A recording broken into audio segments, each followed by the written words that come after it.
We're now going to take a look at reports. And when you think of reports, think of a highly customizable way to portray any current information within the system. So these can be used to really accomplish any goal that you have in terms of communication. So a couple examples of this might be if you want to look at the performance of the sales team for the last 2 months, you can break down a report to do so. If you want to go from an executive level, once financials are added, you can do basic revenue forecasting. You can see overall performance from, again, the marketing and sales side, our close date ratios, anything that you really want. And then from, again, the sales side, this is going to be highly useful for the individual where you can custom tailor any information to the individual based on the leads and opportunities that they have underneath their name and the statuses that they're within. So if you want to have a daily report of what opportunities and such you have, you can see where they are and what stage, so you can focus on the ones that need the immediate attention and be up to date on everything that you have within the system. So it's a great way to do that. And then from a marketing side, we can take all of our contacts, when they are created, where they are created, and then send messaging appropriately to them based on our demographics.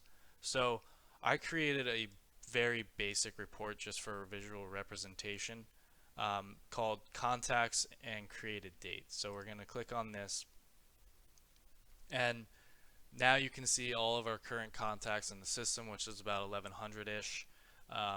And here's their first, last, all their information in these columns. And then it's broken down into when they were created. So this might be useful from a marketing standpoint. You can now go down and see the dates and how many were entered.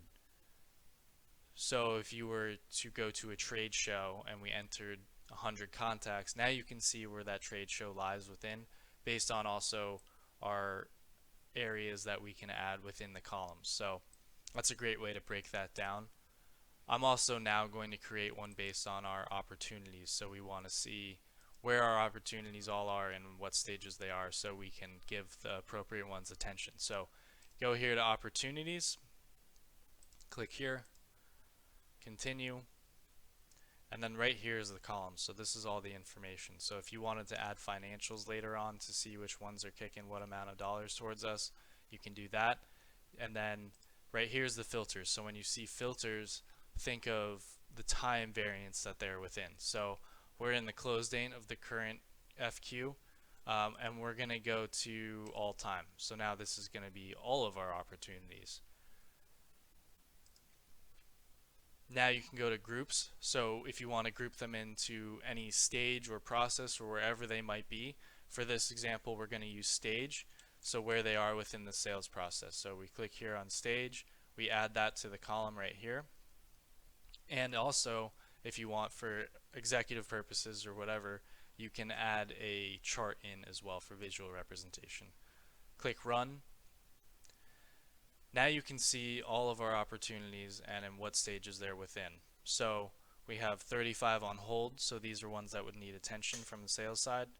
We have closed one, which is finished business, lost, and then once we begin to add more new information, this is going to again be a very good way to identify where everything is and then communicate accordingly.